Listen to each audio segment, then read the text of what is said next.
Hi. Just getting used to these controls.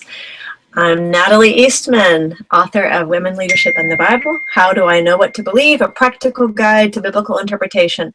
But today, we're not talking about that. Today, we are talking about other books, books that are on my nightstand.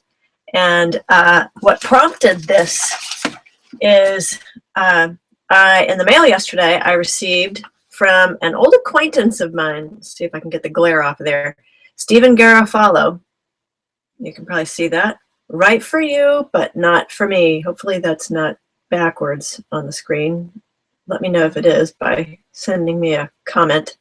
A response to moral relativism. Stephen basically runs what I would essentially call an apologetics think tank, and Christian apologetics, that is.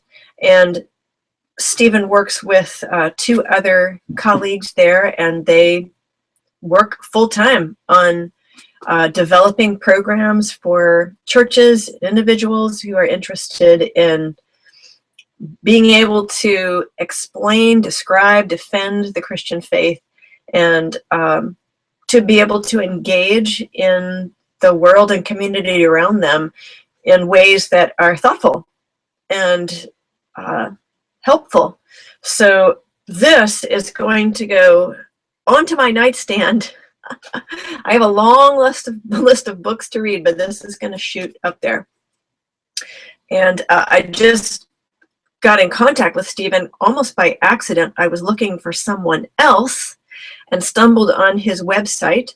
He wrote me back and said, "Hey, didn't I know you in Washington, D.C. in the 90s?" And I couldn't remember him at the time, but then he called, and we had a long discussion, and it turned out, yes, we did know each other through a group called Career Fellowship at a church that was down there that I attended for a while. And so it was great reconnecting with somebody.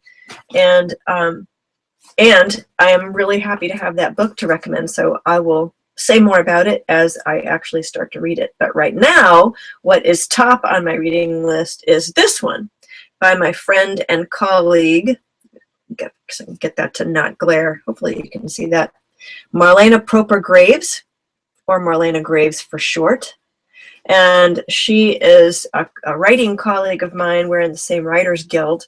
And this is you can see mine is, I've been reading this for a while, and I've carried it a number of places. You can see it's a little beat up by now. Sorry, Marlena. But this has turned out to be a real deep soul blessing of a book. If you like things along the lines of Eugene Peterson or Brendan Manning, those kinds of things, you are probably going to find in this book many things to chew on. It is part memoir, part teaching and biblical reflection.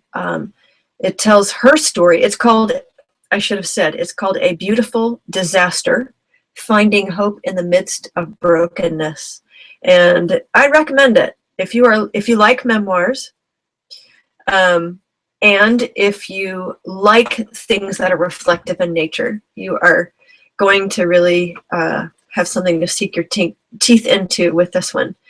And Marlena weaves her own life story, which is really interesting. I got to hear it. We shared a car ride for about 5 hours last year, going to a retreat for our writers workshop, and I got to hear her life story.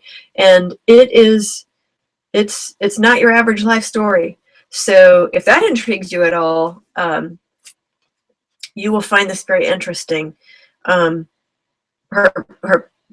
won't say much more about it, but let her tell her story to you in her book, A Beautiful Disaster, Finding Hope in the Midst of Brokenness. Marlena Graves. Another one that I have not yet gotten to, but that is high on my list, is Women of the Word by Jen Wilkin. I saw this because it was connected to my book on Amazon.com. And I thought, that's a book and probably a woman that I want to know. I probably would be good friends with Jen, but I want to read her book first.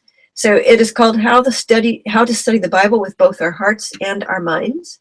And if you've seen my book, you dig around here and I can put my hand on a copy. Women, Leadership in the Bible. How do I know what to believe? A Practical Guide to Biblical Interpretation. You will know that I'm very interested in studying the Bible with our hearts and our minds.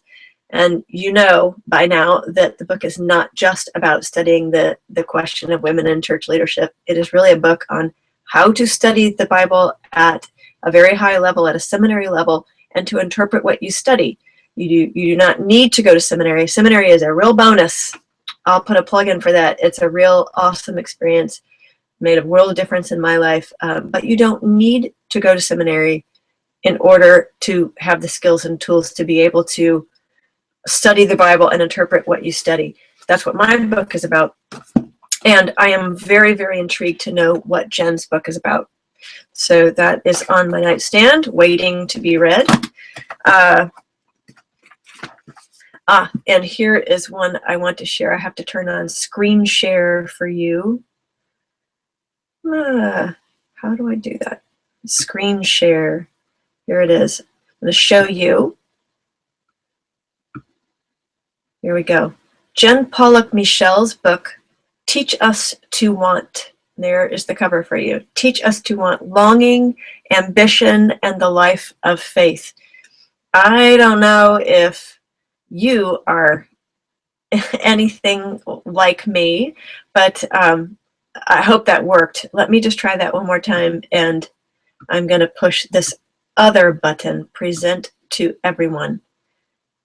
Okay, so just in case you didn't see it the first time, Jen Pollock Michel, Teach Us to Want: Longing, Ambition, and the Life of Faith. Her book has received really good reviews. Jen is another person in my Writers Guild, along with Marlena. And our Writers Guild is varied in perspectives, viewpoints, interpretations, denominations, all kinds of things. But Jen has written this book based on the Lord's Prayer. And the Lord's Prayer is something that I go back to every single day, and I've kind of adapted it to my personal prayer life. And I'm dying to read it. I've had it for now several months, and I want to get to it. I'm a slow reader, honest to goodness.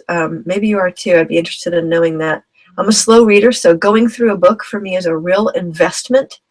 I also don't have a lot of reading time. So being a slow reader and not having a lot of reading time, every book I read, I choose it specifically and deliberately. I would love to know how you choose books and what you're reading right now. So leave me a comment below. That would be great on the viewing screen there. And thank you for being here today.